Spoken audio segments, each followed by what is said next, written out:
زمانے میں پیدائش ہوئی ہے وہ زمانہ بھی ہمیں معلوم ہونا چاہیے، نمرود، اور یہ نمرود بن کنعان اس کا نام تھا، اور یہ ولد الزنا تھا،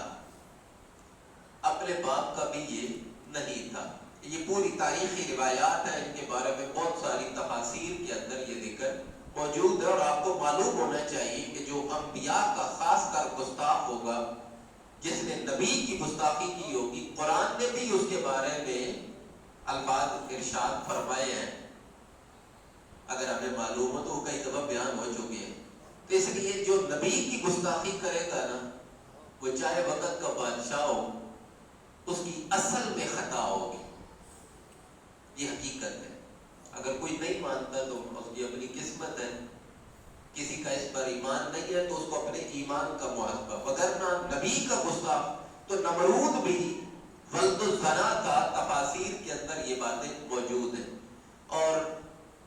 اس کو خبر بھی یہی دی گئی کہ جب وہ بادشاہ بنا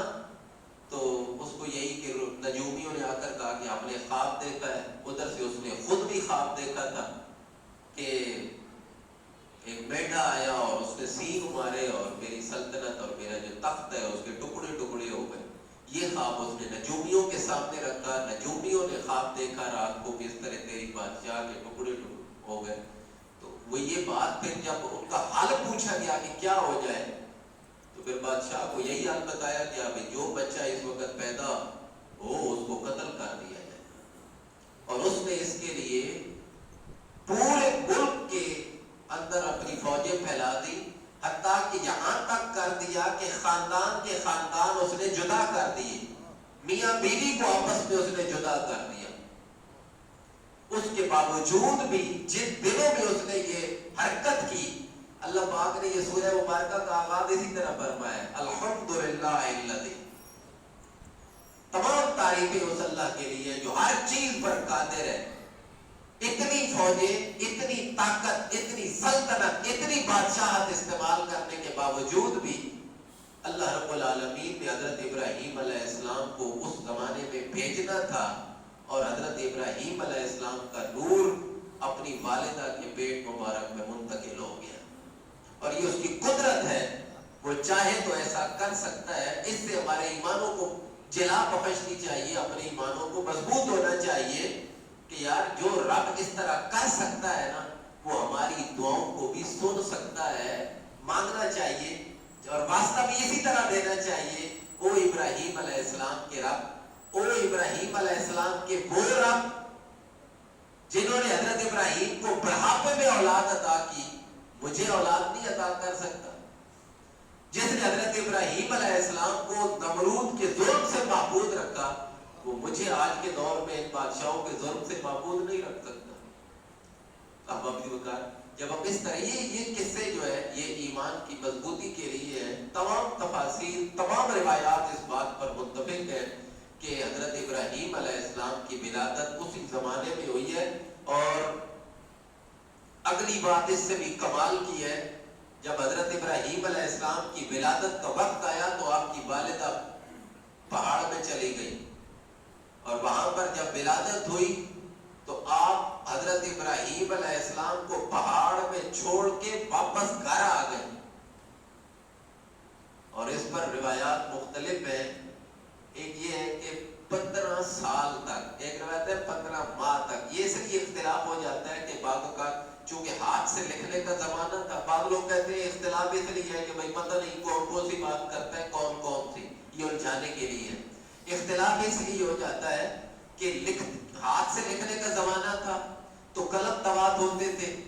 یہ ابھی پریس آئی ہے، چھپنے کا زمانہ تو ابھی کا ہے، تو اس لیے غلطی ہو جاتی تھی۔ پھر پروف ریڈنگ کا زمانہ نہیں تھا تو اس کے اندر نقطہ مٹ گیا تو پورا لفظ تبدیل ہو گیا۔ اگر 15 مہینے بھی کہا جائے تو 15 مہینے پہاڑ کے اندر حضرت ابراہیم علیہ السلام بچپن میں پیدائش سے فوراً بعد رہے، والدہ کبھی جاتی تھی ہفتے بعد، مہینے بعد، اور بعد میں 15 مہینے کے بعد گئی۔ حضرت ابراہیم علیہ السلام اسی طرح زندہ و سلامت بھی تھے، انگوٹھا اپنا منہ میں لیے ہوئے واہ رب تیری قدرت، تو اگر اس پر قادر ہے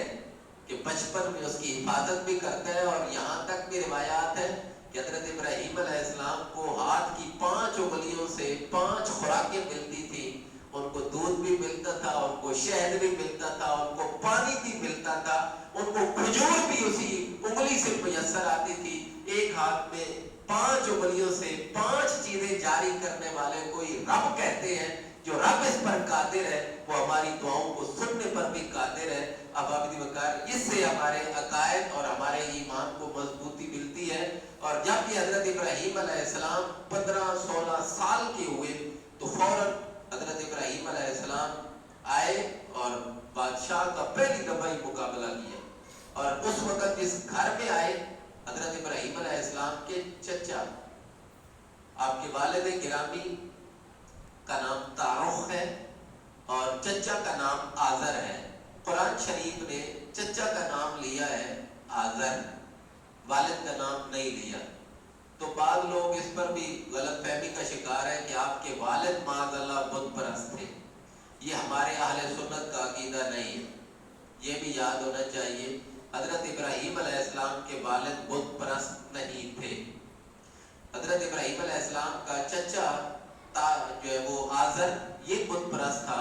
اور پہلی دفعہ ہی وہ تارخ چچا جو ہے وہ حضرت ابراہیم علیہ السلام کو ساتھ لے گیا، اور یہ بت خریدتے ہیں، ساتھ لے گئے بازار میں۔ جب بت خریدے تو حضرت ابراہیم علیہ السلام کو پکڑا دیے۔ حضرت ابراہیم علیہ السلام نے بجائے پکڑنے کے اس کے گلے میں رسی ڈال کے اس کو بازار میں چلانے لگے۔ وہاں سے اس کو غصہ آیا، لیکن اس نے کہا اس کو بیچنا ہے، بازار سے خرید کے اس کو بیچنا ہے، ہم نے آواز لگاؤ کہ یہ بت خریدو۔ حضرت ابراہیم علیہ السلام نے جو آواز لگائی وہ کمال کی تھی۔ فرمایا من اشترا، اس کو کون خریدے گا؟ لا یضرہ ولا ینفع، لوگوں یہ نہ نفع دے سکتا ہے نہ نقصان دے سکتا ہے، کوئی ہے جو اس کو خریدے؟ کوئی ہے جو اس کو خریدے؟ اس کے بعد حضرت ابراہیم علیہ السلام کی اس صدا سے پورے بازار کے اندر سناٹا چھا گیا، اور پھر حضرت ابراہیم علیہ السلام نے ان بتوں کو اٹھایا، دریا پہ لے گئے، اور سمندر کے اندر دیگ ہوتا تو دیگ ہوتا، یعنی پیو پانی، بت کے منہ میں پانی ڈالا۔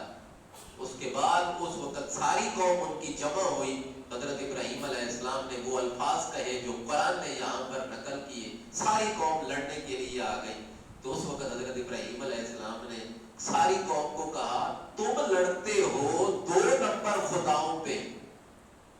اور مجھے ڈراتے ہو ان خداؤں سے جو خود کچھ نہیں کر سکتے، اور میں تمہیں ڈراتا ہوں اس خدا سے جو قادر مطلق ہے۔ اب بتاؤ میں سچا ہوں یا تم سچے ہو؟